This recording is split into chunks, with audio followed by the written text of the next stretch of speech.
Já a seguir, o Semanário Económico.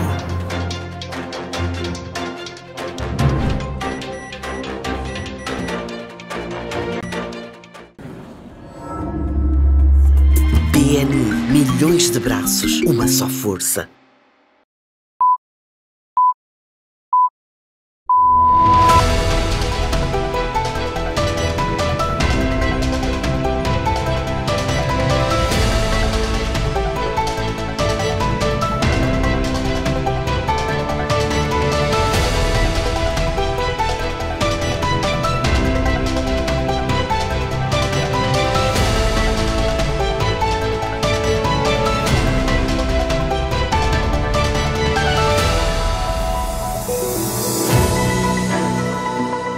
Boa noite, estamos com o Semanário Económico, edição de hoje, terça-feira, 25 de junho de 2024, dia da independência. São 49 anos da independência de Moçambique. É precisamente esse o tema que vai trespassar esta edição, este simbolismo que nos leva a refletir sobre a experiência dos últimos 49 anos ou dos primeiros quase meio século de vida de Moçambique, enquanto um processo contínuo de construção de uma realidade econômica próspera, onde todos os moçambicanos possam se nela rever e beneficiar das suas amplas oportunidades.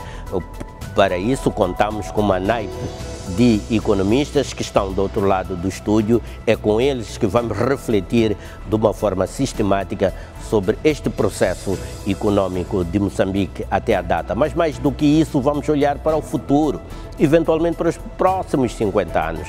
O que é que podemos, de fato, almejar com alguma justiça que seja o processo econômico de Moçambique nesses próximos meio século, sensivelmente, nesses próximos 49 anos ou 50 anos de Moçambique? O que é que podemos visualizar com algum critério que venha a ser a realidade econômica que todos almejamos para Moçambique? Este é o tema central da presente edição do Semanário Económico.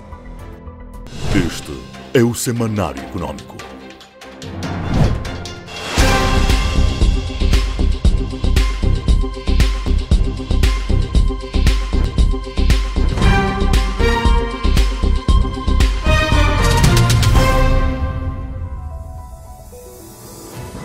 E conforme fizemos referência, temos capital humano hoje. Estamos, como sabe, no espectro dos 49 anos de independência de Moçambique. Então, vamos fazer uma abstração para aquilo que é o tema específico da nossa rubrica Capital Humano. Vicente Sitói está conosco. Vicente Sitói, temos aqui esta efeméride dos 49 anos de independência. Se pegássemos por abstração, olhássemos para um profissional, para uma pessoa com 49 anos de idade, o que é suposto já ser essa pessoa enquanto um trabalhador, enquanto empreendedor, enquanto uma pessoa na organização? Certo. Obrigado pela pergunta, que é muito interessante. Quando olhamos para uma pessoa com 49 anos em particular, estamos a olhar mais ou menos para uma pessoa com mínimo de 20 anos de experiência, assumindo que tenha começado a trabalhar com 19, embora saibamos que há quem possa ter começado muito antes do que isso, dadas as circunstâncias da vida. Então estamos a olhar no dia de hoje para uma pessoa que deve ter maturidade para conhecer os riscos, os desafios, oportunidades, para poder pensar estrategicamente, para poder decidir os seus destinos em termos profissionais.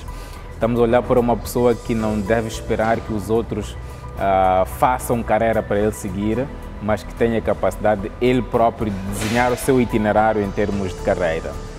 Saiba desenhar ou pensar o que é que ele quer ser daqui a 3, 4, 5 anos e naturalmente ir fazendo as ações que são necessárias para poder chegar lá.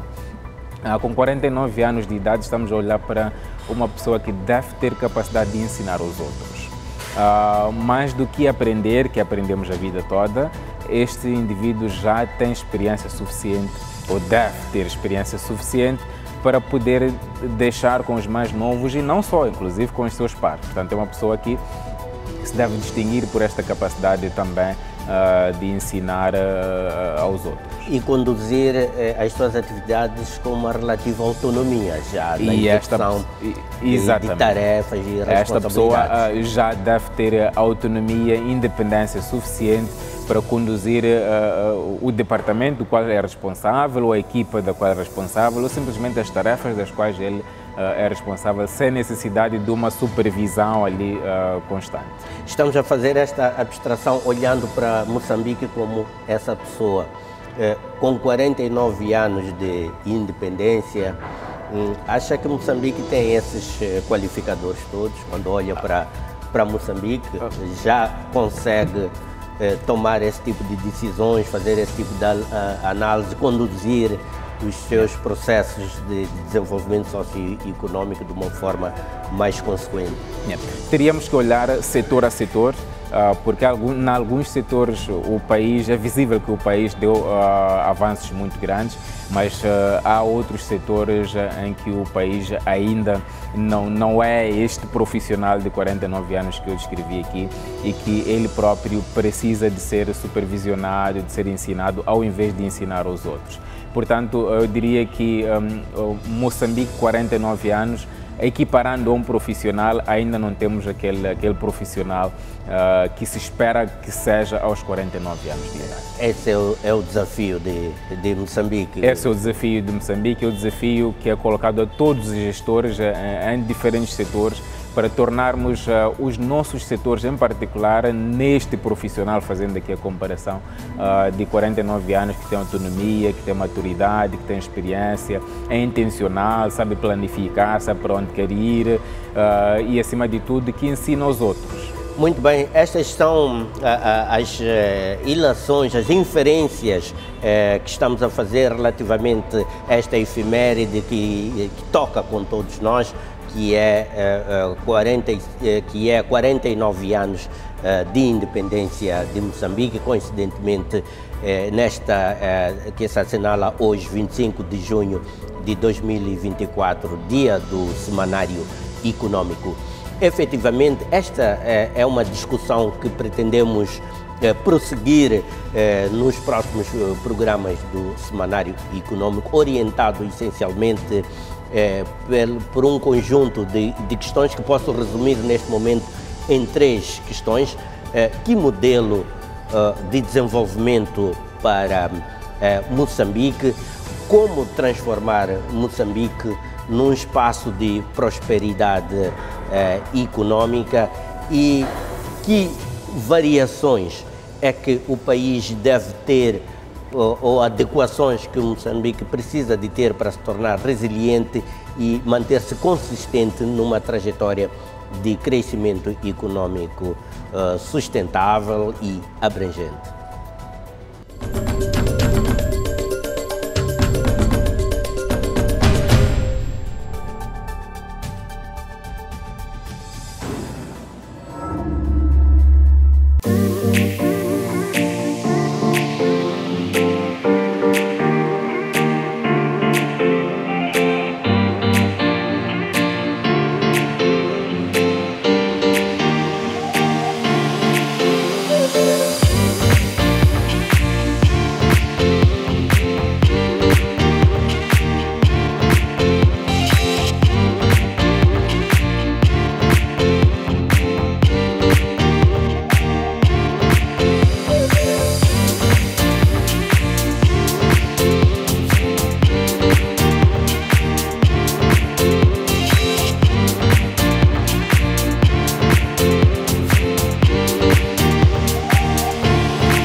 desenvolvimento de um país, de uma comunidade, é saúde. Essa é a condição primária.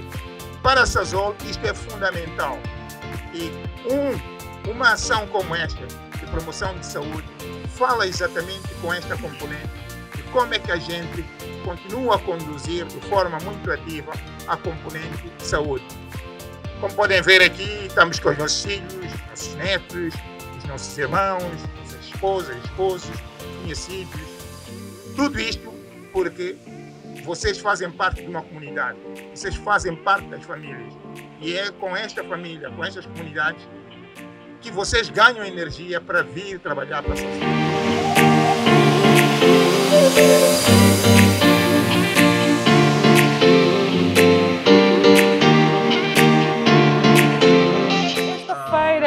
Significa, para mim, como trabalhadora da Sasol, em primeiro lugar, que estamos numa empresa em que toma conta dos seus trabalhadores, que está a mostrar que realmente a saúde está em primeiro lugar. A Sasol sempre foi uma empresa comprometida com a sua mão de obra. Já no passado tivemos esses eventos, mas depois houve a pandemia de Covid e paramos. Portanto, este é o regresso àquelas práticas normais que a Sasol sempre teve. A Sasol preocupa-se com o bem-estar não só de mim como colaboradora, mas da minha família, que é o principal pilar para que eu seja a colaboradora que eu sou para a Sasol.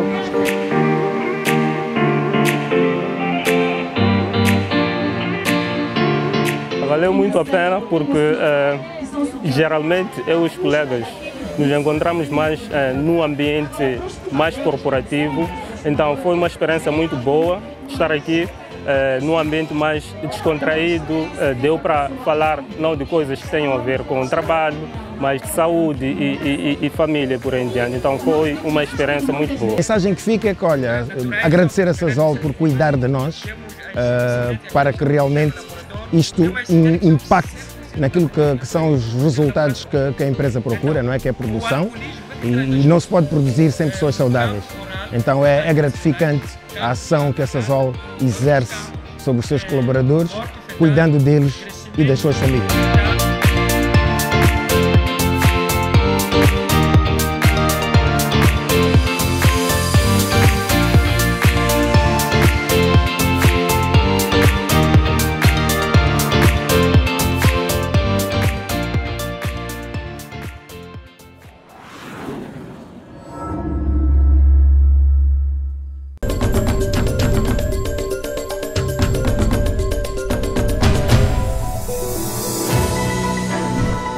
E vamos então ao tema de fundo desta edição de terça-feira, 25 de junho de 2024, dia em que Moçambique completa precisamente 49 anos de idade. Esta é uma oportunidade e um pretexto para analisarmos o passado, o presente e o futuro da economia de Moçambique, numa altura em que as ansiedades, as expectativas, as aspirações estão cada vez mais vincadas em cada um dos nossos cidadãos, dos nossos compatriotas, dos diferentes setores econômicos e sociais de Moçambique. Para fazermos esta reflexão, este exercício, tenho do outro lado do estúdio um painel constituído pelos ilustres economistas Paulo Molle, Michael Sambo e Fernando Lixuxa. Boa noite a todos e começo precisamente por si, Paulo Molle. Muito boa noite, bem-vindo aqui a esta edição, a esta reflexão dos 49 anos da independência de Moçambique sob perspectiva econômica. Olha, obrigado por esta oportunidade. Não tenho a certeza se eu sou a pessoa mais certa, mas para dar uma opinião, penso que como cidadão, como profissional, para mim esta é uma oportunidade de muitas que sempre já consegui ter a oportunidade de expor, né? Não sou uma pessoa muito disposição televisiva ou jornalística desta coisa. Mas como docente, eu acho que tenho uma obrigação de dar o meu ponto de vista. Obrigado, Paulo Molle. Sigo para si, Fernando Lixuxa. Boa noite e bem-vindo a esta edição do Semanário Econômico. Muito obrigado por esta oportunidade que me concedem para falar de um assunto muito importante, que são os 49 anos de independência, portanto, do nosso país. Independência significa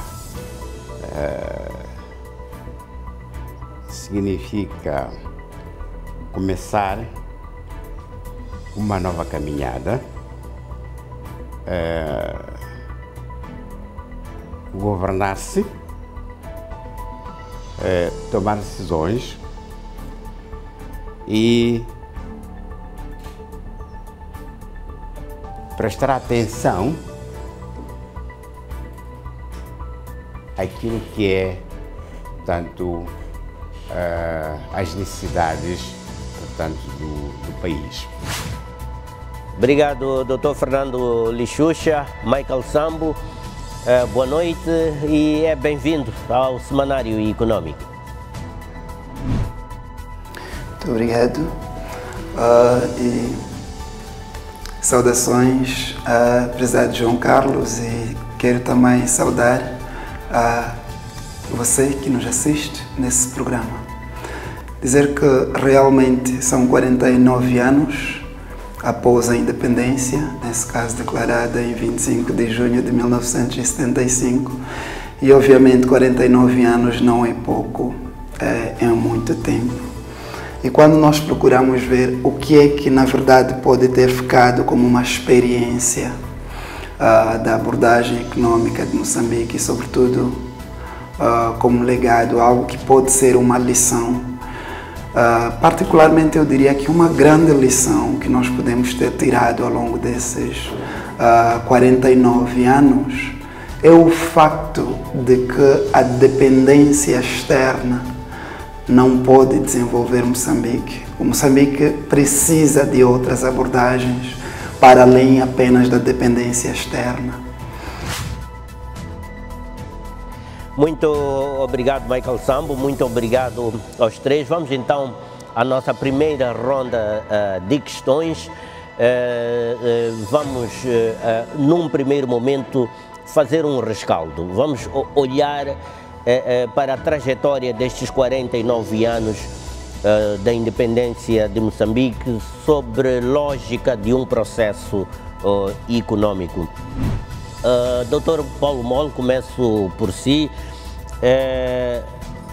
Neste exercício que estamos aqui a fazer, para si, qual é que foi o principal aprendizado, aquilo que, no seu critério, Moçambique hoje pode reivindicar como uma conquista destes 49 anos de independência? Digo, uma conquista econômica, do ponto de vista do exercício da perspectiva de construção de Moçambique como uma realidade econômica próspera e sustentável. A questão que nunca mais é a recuperação econômica. Para mim, a recuperação econômica já vem desde a independência. A necessidade de uma recuperação econômica vem desde a independência, não é um aspecto de agora. Não é? Como repor a infraestrutura econômica, o mesmo regime político agora tem que pensar como trazer o setor privado em ação, que tipo de regras de jogo, que tipo de, vamos dizer, painel de incentivos precisa de colocar para o setor privado engajar-se. E penso que vamos lá dizer, esse marco é o que até hoje nós estamos a lutar. Que tipo de incentivos nós queremos criar, ou temos que criar, ou que tipo de regra de jogo devemos estabelecer para incentivar esta... Enquanto fazemos o resto das discussões, né?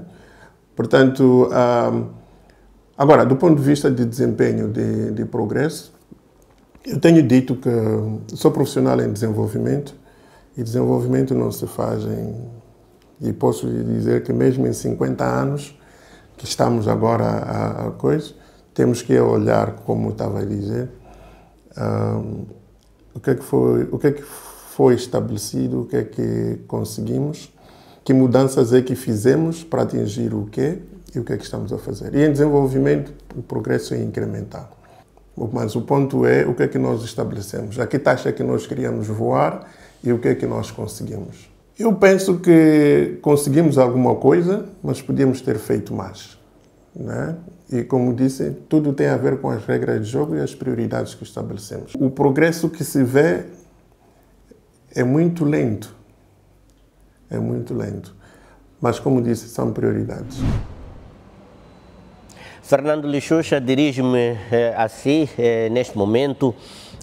Diga-me, no seu critério e na sua propriedade, qual é que foi a principal conquista econômica destes 49 anos da independência de Moçambique? Qual foi o nosso principal aprendizado também neste esforço de estabelecer Moçambique como uma realidade econômica próspera e sustentável? Os 49 anos deram-nos um espaço, um momento de nós aprendermos, primeiro, a acumular factos, e agora estamos no momento em que estamos a passar para a reflexão.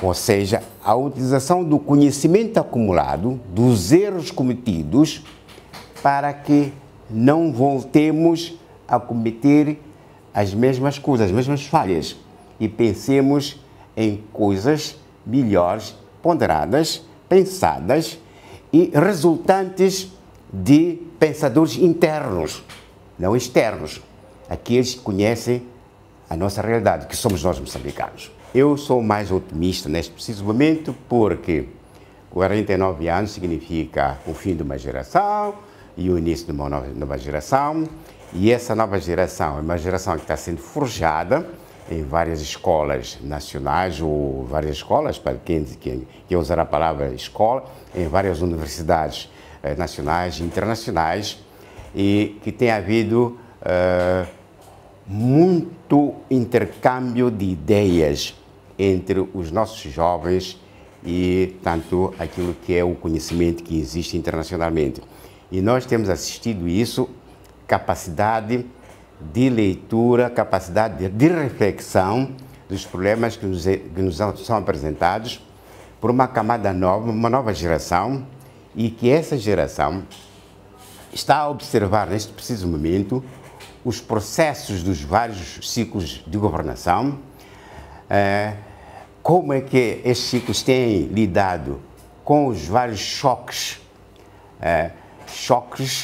alguns deles devastadores e que pareciam quase que insolúveis, mas que os ciclos de governação têm sido capazes de endereçar. As políticas, portanto, atuais, estão mais ligadas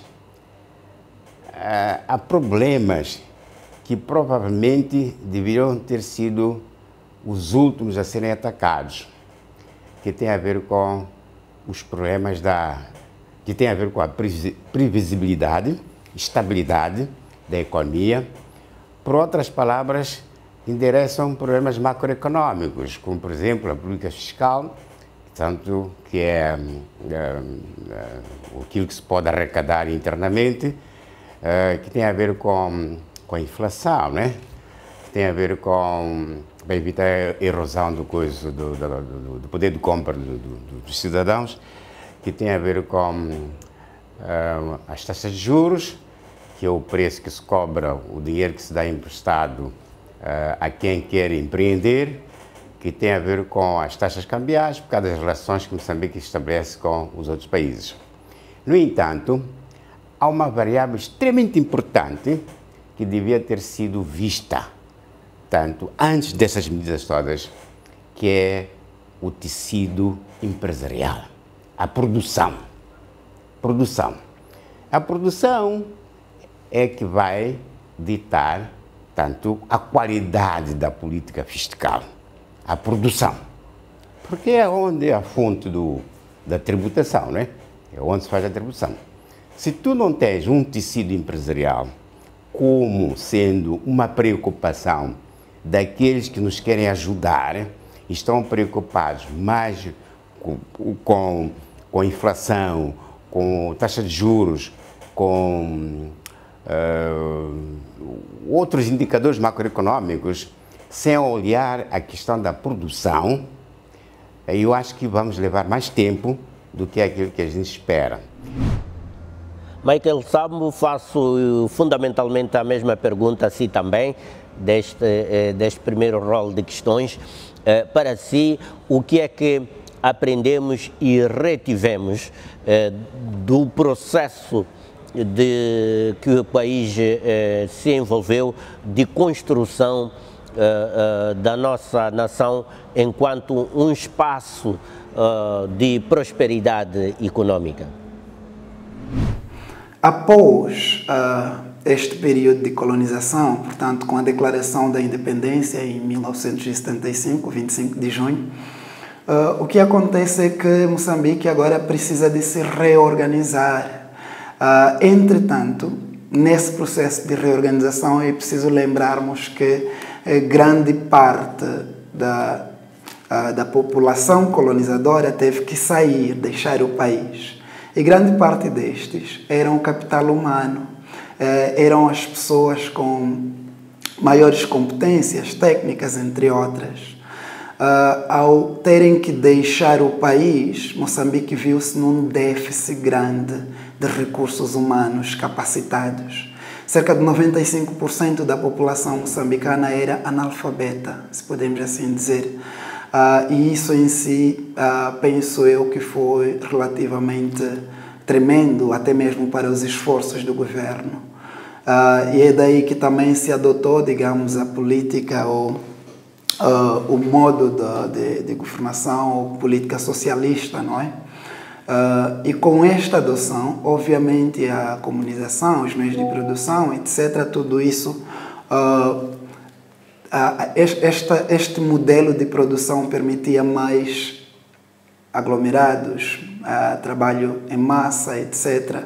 E é verdade que também é preciso salientar aqui que com esta abordagem houve um esforço tremendo por parte do governo em formar pessoas, capital humano, que era não só para dar continuidade das infraestruturas e indústrias deixadas pelo colono, mas também para se desenvolver, para se produzir de forma mais industrializada, entre outras. E talvez uma grande lição é que não podemos, ou a economia nacional, para o seu desenvolvimento, não deve exclusivamente depender do setor externo, depender do mercado externo e daquilo que vão ser as tendências globais, mas é preciso uma estratégia mais voltada ao nível interno para que possamos ter um desenvolvimento mais robusto.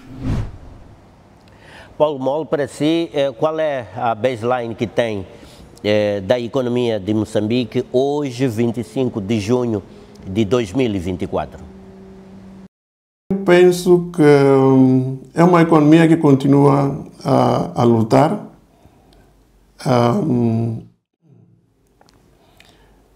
Como disse, há incrementos, há crescimentos no PIB, mas se calhar podiam ter sido melhores se as regras do jogo fossem claras e dessem incentivos claros para aqueles que têm que produzir. Quero crer que a ideia é que o Estado continue a estabelecer as regras e para influenciar na atitude dos atores e trazer os atores a produzir mais. A questão é por que não estão a produzir mais? O que é que está a faltar? Eu dizia, muitas vezes os incentivos também não são só nas regras do jogo e nas prioridades que nós estabelecemos. Se nós não descobrirmos as variáveis críticas, o incentivo não é só reduzir a taxa, né? Eu falava agora de infraestrutura e eletrificação. Esse é um grande incentivo, com um impacto muito grande nos custos, na estrutura de custos do setor privado. Eu penso que há uma série de aspectos que se calhar o governo ou quem tem que estabelecer as regras põe na mesa quando decide que tipo de incentivos está a colocar. O meu ponto é que o foco em incentivos, né, não me parece adequado. Não me parece adequado.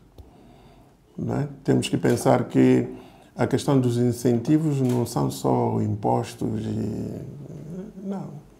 Alguém pode me reduzir os impostos, mas eu não posso colocar uma infraestrutura funcional no meio rural, o que é que me serve? E depois o imposto é sobre a produção ou é sobre o que foi produzido. É preciso encontrar o que nós economistas dissemos do mix correto, né? no painel ou no basket dos incentivos. Num país como este, não se pode dar ao luxo só de pensar em aliviar na ponta final, quando o importante é, né? Por exemplo, que incentivo é que a gente dá a um indivíduo que vai a um meio rural e instala uma indústria? Naturalmente tem que fazer a estrada, tem que trazer a eletricidade perto e por aí em diante. Como é que trazemos esse indivíduo a fazer este tipo de investimentos? Né? Em que o Estado é que devia trazer a energia mais perto, não é? É verdade que temos um Estado que tem dificuldades orçamentais, mas é aí onde, quando temos dificuldade, onde é que estão as prioridades? Para, não só nos aspectos sociais, como me referi antes, mas também na área da produção.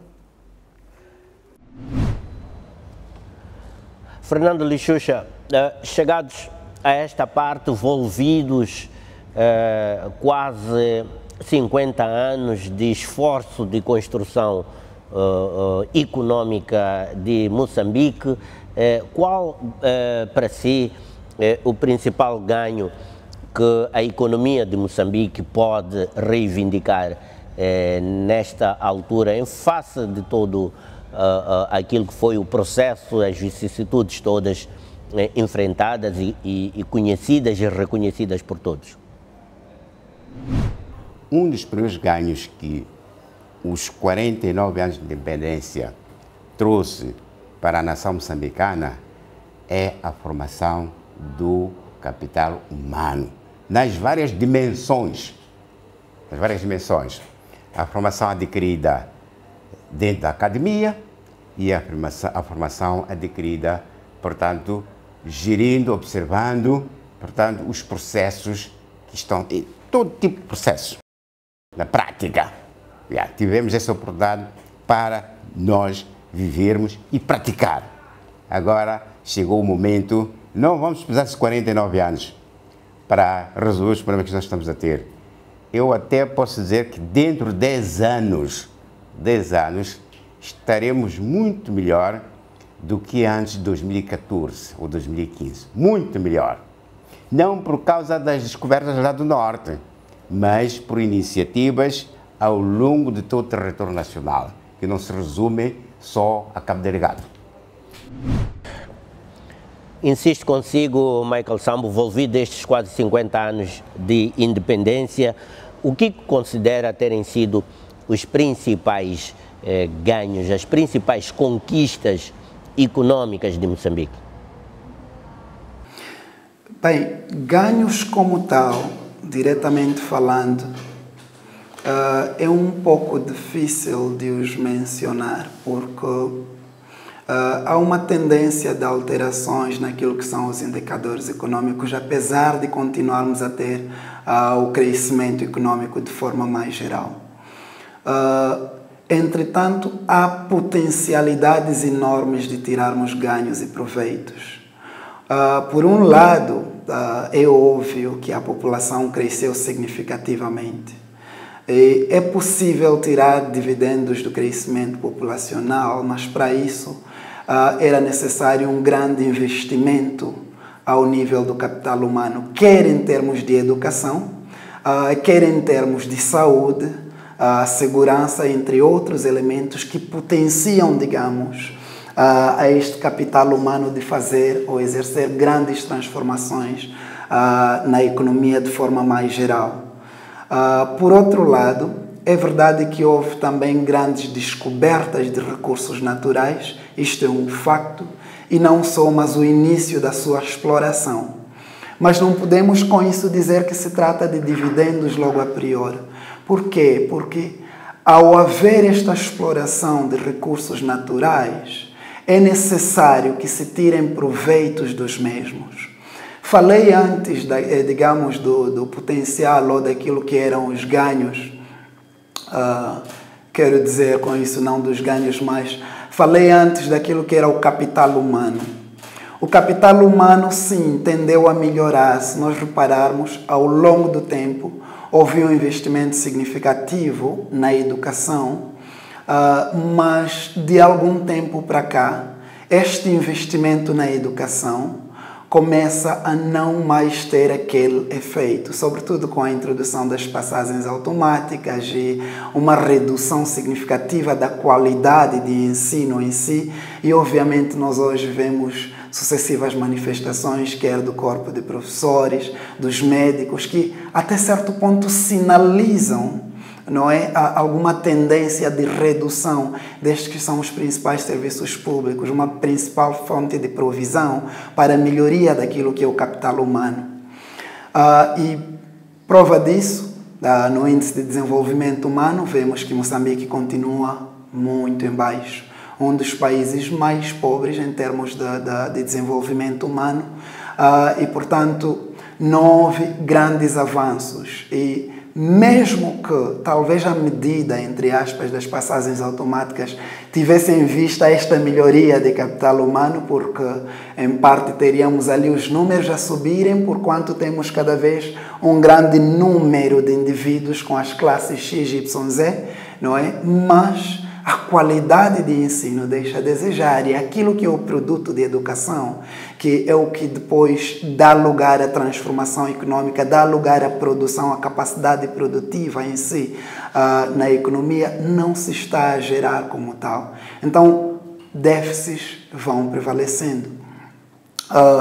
Portanto, reparo para o início ou as grandes descobertas, porque elas realmente mostram um grande potencial para Moçambique poder se desenvolver de forma rápida e significativa, poder realmente se firmar e até certo ponto mudar o status no mapa internacional. E o início das explorações destes recursos naturais também em si acaba sendo um marco. Mas eu dizia que é importante que não haja apenas a exploração desses recursos, mas que haja como tirar proveitos desses recursos, quer em termos de coleta de receitas do Estado, quer em termos de reinvestimento na economia para a diversificação da base produtiva. Porque, por um lado, nós temos uma economia afunilada, voltada para os recursos naturais, que, como dizia, esta é uma transferência daquilo que foi o modelo colonial e praticamente prevaleceu ao longo do tempo, onde temos uma economia continuamente orientada para o setor externo. E há que alterar este padrão, há que começar a voltar a economia, primeiro para o desenvolvimento nacional e, portanto, com isto pode-se ter muitos e grandes ganhos que irão fortalecer a economia de uma forma geral.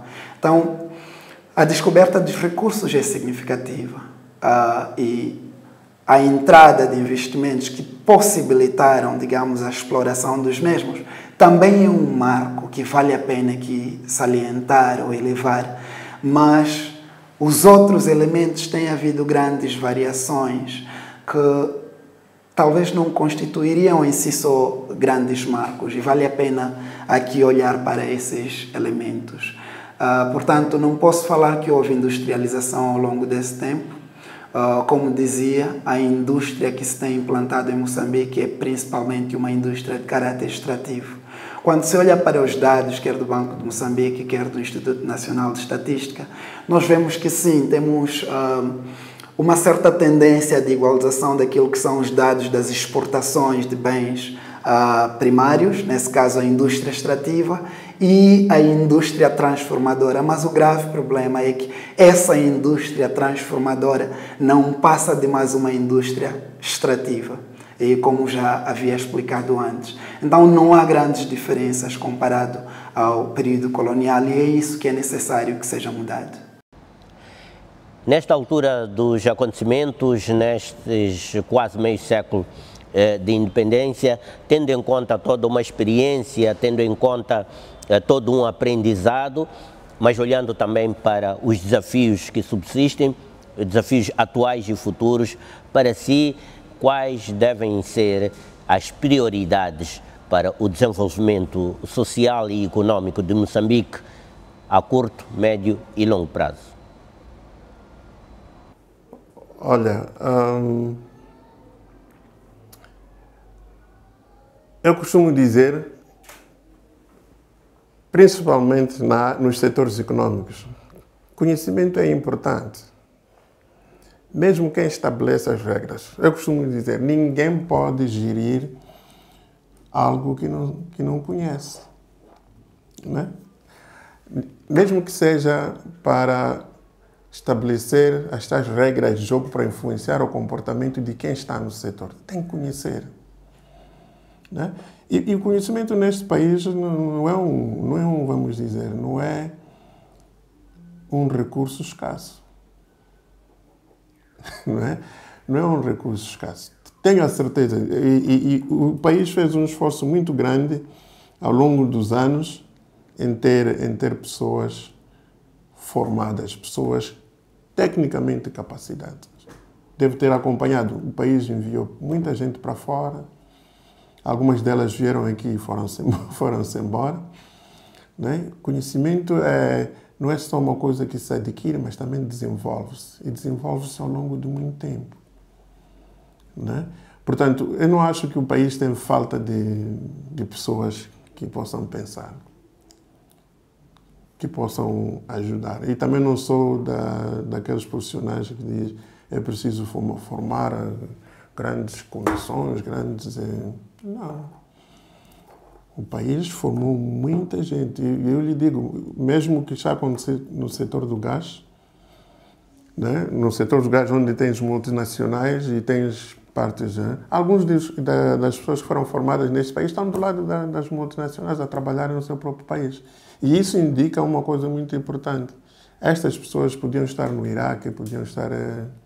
mas estão aqui, apesar de estarem a trabalhar para multinacionais, são nacionais que decidiram ficar aqui e trabalhar para o seu país. E em todos os setores isto acontece. O ponto é, por que estas pessoas não estão... Não estou a dizer ser chamado a uma... Você também disse, nem toda a gente tem que ir para o governo, né? Mas não precisa de estar no governo para dar uma opinião. O que eu posso dizer é isto. Penso que é um pouco o sumário que eu digo. Se nós estabelecemos as prioridades corretas, investirmos os recursos, poucos recursos que nós temos, nessas prioridades, e estabelecermos as regras de jogo para os atores nos diferentes setores, isso se transforma. Não é? Também vou lhe dizer o que eu tenho dito muitas vezes aos meus estudantes. Este país, queira ou não queira, há de chegar ao desenvolvimento. Mas não é isso que nós queremos. Nós queremos desenvolvimento amanhã. Não sei se me faço perceber. O Japão, os Estados Unidos, todos esses países passaram por algumas fases onde tiveram que pensar o que fazer. Uns levaram anos, mais anos do que outros. Onde está a diferença? A diferença é como pensaram fazer mais rápido. Portanto, no desenvolvimento o tempo é timing. É o tempo. Não é esperar. Se nós podemos ficar aqui sentados à espera, vamos levar 3, 4, 5, 6 gerações, mas desenvolvimento vamos ter. Mas não é isso que nós queremos, desenvolvimento mais rápido do que queremos. Então, para mim, do ponto de vista econômico, que prioridades nós temos que estabelecer, que são críticas para mover tudo. Eu tenho receio de dizer uma coisa que não acho, quer dizer, não estou a dizer que há um pensamento deliberado sobre isso. É o medo de sacrificar certas coisas. Não é? Nós temos períodos de governação de 5 anos, muitas vezes levamos, mesmo para definir estas todas as prioridades que estava a referir, levamos o primeiro ano, no segundo ano ainda estamos a pensar que depois só temos 3 anos e temos que começar de novo. E depois tem a tendência de quem é eleito no sentido de quem faz parte do pool de decisores, vir e tentar mudar as regras de jogo quando sabe que isto vai durar, né? Vai durar só mais 3 anos. Né? Então, mas tem razão o que está a dizer, é que muitas vezes nós falamos de prioridades, mas estamos a falar de todo o basquete de coisas que têm de ser feitas. E vamos ter capaz. E eu digo, na seleção de prioridades, há um sacrifício grande que tem de ser feito em algumas coisas. Mas se nós estabelecermos um plano de, vamos dizer, de desenvolvimento, onde nós achamos que, e colocamos mero gênero, não precisamos de chegar aos 100% nesta meta, mas se nós chegarmos a esta, estamos satisfeitos com relação aos objetivos que nós colocamos e vamos passar a atacar. Mas atacar tudo de uma só vez, não há recurso. Mesmo quando se sabe o que tem que ser feito, tudo fica prioridade. Nós queremos uma transformação econômica, né? E voltando à questão da priorização, há setores críticos para essa transformação, né? Alguns desses setores podem ser pivotais. Portanto, eu acho que um pensamento deliberado sobre quais são as âncoras de desenvolvimento, os setores âncoras de desenvolvimento que nós podemos, para a nossa economia, e depois o enfoque de investimentos nessas áreas. E quando formos a fazer investimentos, como eu disse, a questão da infraestrutura de estradas, a questão da infraestrutura de eletrificação e comunicação são fundamentais. Realocação estrutural dos setores é uma resposta às regras de jogo estabelecidas, aos incentivos que são colocados. As regras de jogo são previsíveis, são dinâmicas, portanto, respondem à mudança de comportamento dos atores, né? E é sempre assim. Agora, em perspectiva, olhando para o futuro, para si, para os próximos 50 anos, o que é que eventualmente prevê que deve ser feito para que efetivamente se consiga desbloquear o potencial econômico de Moçambique e dessa forma o país possa empreender um processo de crescimento econômico abrangente, rápido e sustentável, tão rápido quanto necessário efetivamente. Diga-me para si, no seu critério e na sua propriedade, como é que isto deveria ser feito?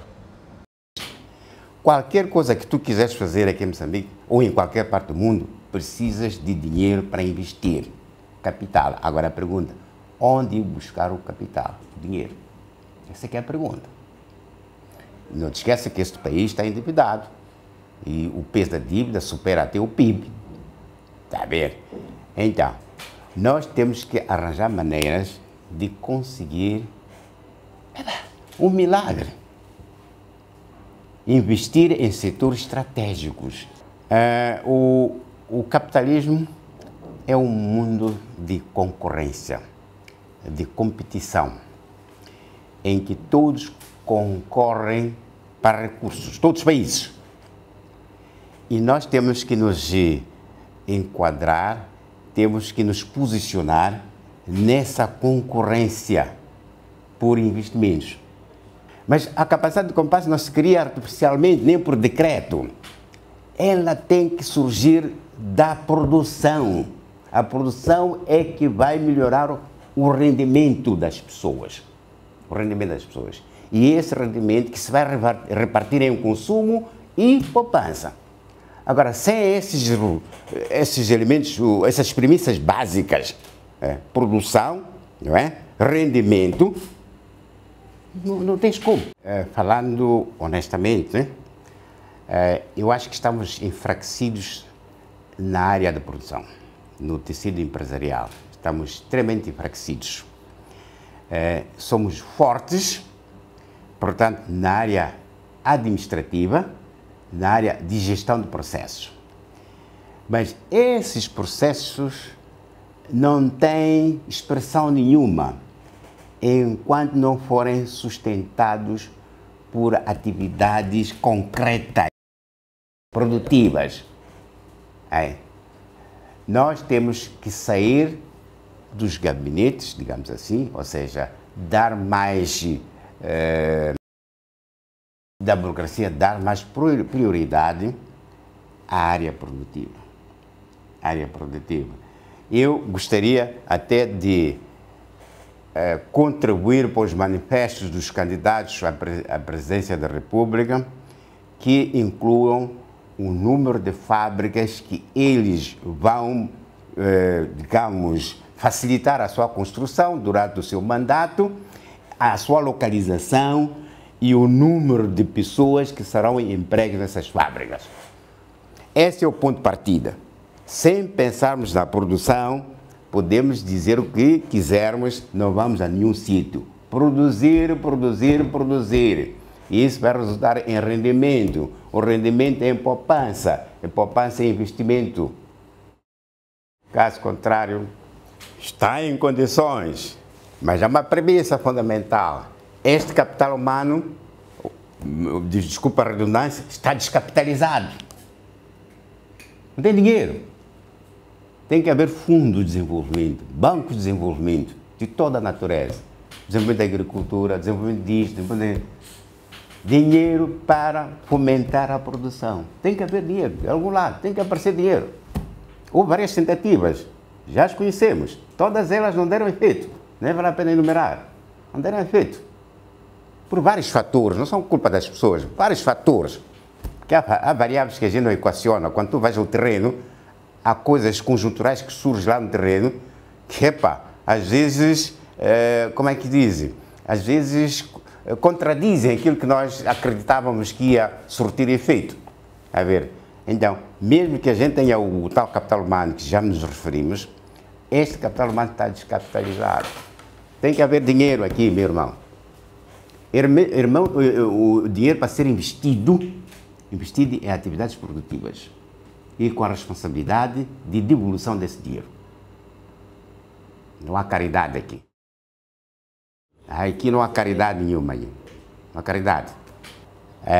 Nós temos que ter modelos. Temos que ter referências, pessoas com que a gente pode se inspirar. Né?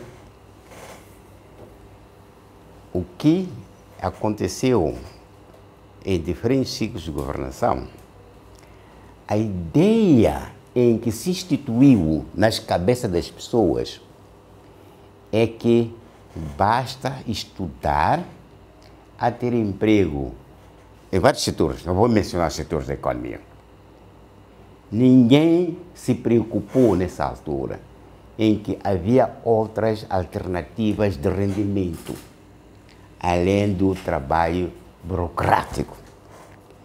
Agora, nós temos que trabalhar com as mentes das pessoas e dizer às pessoas, ei, não é só no gabinete onde se ganha dinheiro.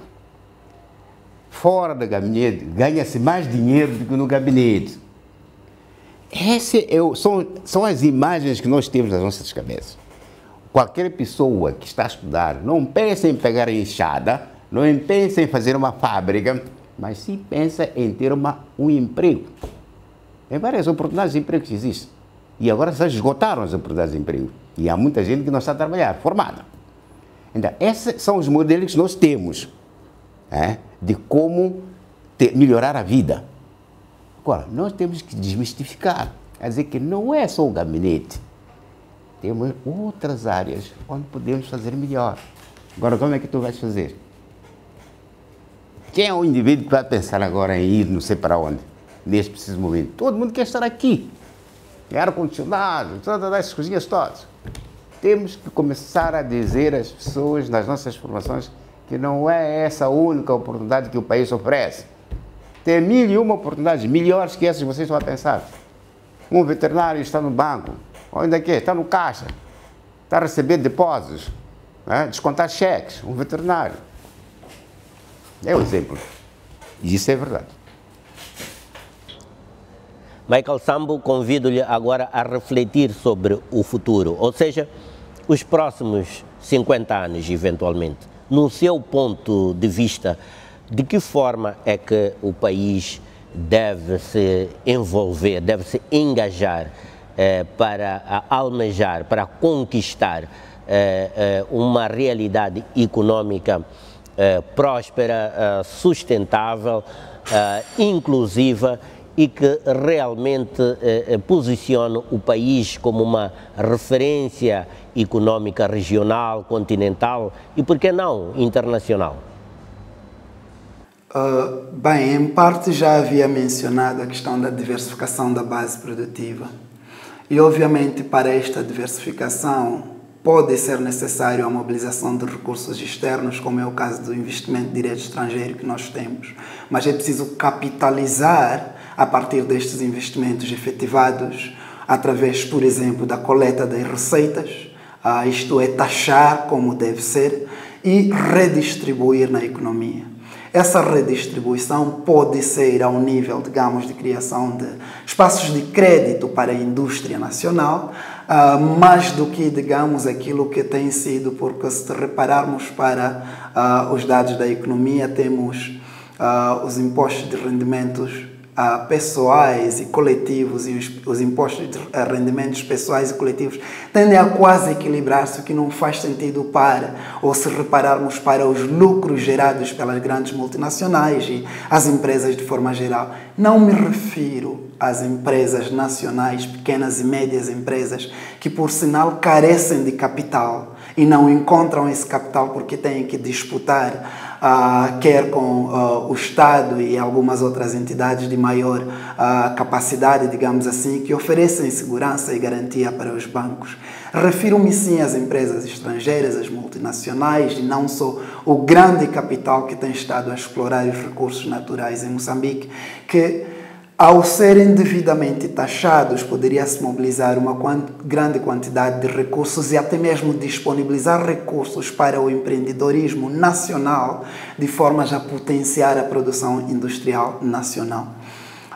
E com isto o que estou a querer dizer é preciso investir em outras indústrias para além da indústria extrativa.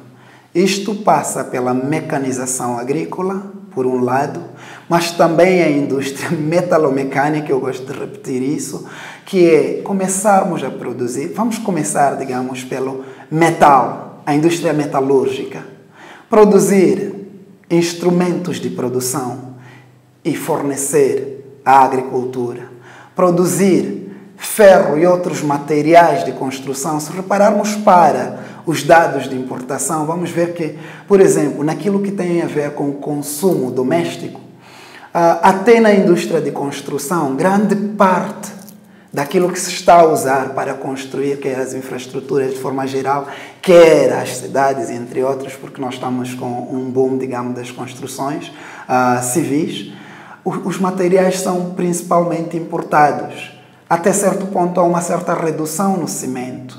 Então, maximizar a produção destes materiais de construção vai poder potenciar a indústria nacional, vai poder potenciar, digamos, a economia nacional. Por um lado, poderá facilitar em termos de custos de aquisição desses materiais e, portanto, uma construção mais rápida e menos onerosa, possibilitando, digamos, o bem-estar de forma geral da população moçambicana. Por outro lado, a produção dos instrumentos de trabalho vai potenciar e facilitar a potenciação daquilo que é a produção nacional, portanto, reduzem-se os custos e vai-se aumentar a produção com um teor, digamos, de substituição das importações. Então, em outras palavras, estou a advocar pela indústria de substituição das importações e que pode, com isso, maximizar as exportações, mas se nós olharmos primeiro para o mercado interno, então vamos falar principalmente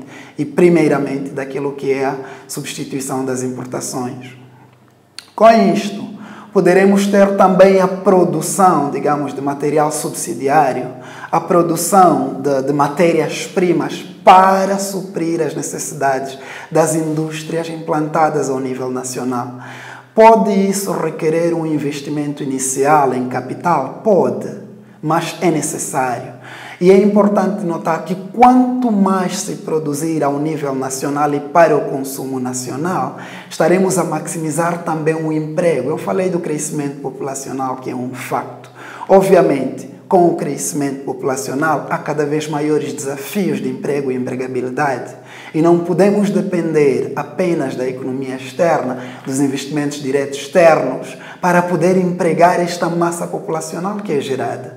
Antes, pelo contrário, devemos criar a capacidade do nacional poder produzir e produzir em larga escala. Isto implicará emprego ou criação de emprego, solvendo grande parte daquilo que são os problemas nacionais. E a indústria em si, transformadora, geralmente tem sido uma grande absorvedora da mão de obra.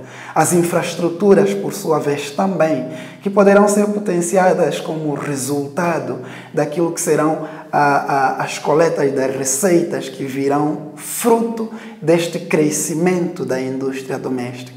E mesmo que não reparemos para o doméstico apenas ao nível das fronteiras de Moçambique, estamos nos contextos integracionais, temos o caso da integração regional da SADC, na zona de comércio livre que estamos agora, e não só, mas agora estamos a expandir para a zona de comércio livre continental africana, que são espaços a serem explorados, mais do que apenas estarmos com uma economia voltada para, não é apenas um setor externo, mas um setor externo bastante distante daquilo que é o contexto africano.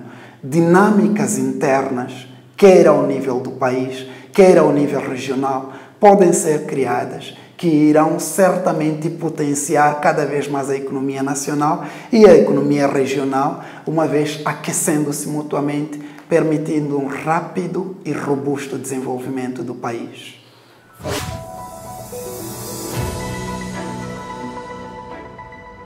Muito obrigado a todos. O tempo disponível para esta nossa interação chegou mesmo ao final. Quero profundamente agradecer pela vossa participação, pela vossa disponibilidade em refletir publicamente sobre este tema tão oportuno quanto necessário, que seja discutido realmente o presente e o futuro da economia de Moçambique. E até uma próxima oportunidade.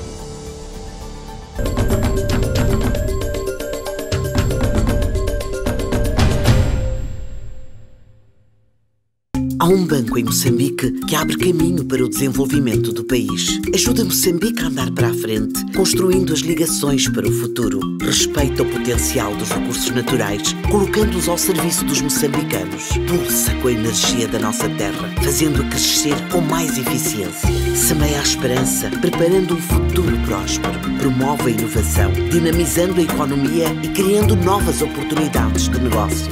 BNI é o banco que faltava. É o banco que faz a diferença.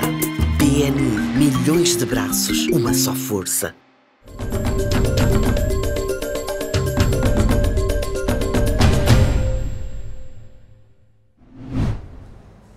E já está, foi assim que fizemos mais um semanário econômico. Tivemos imenso prazer em tê-lo em nossa companhia. O convite está renovado e reforçado para que volte a estar conosco daqui a 7 dias, sensivelmente, quando forem 22 horas de terça-feira, aqui na STV Notícias. Boa noite, sucesso e até lá.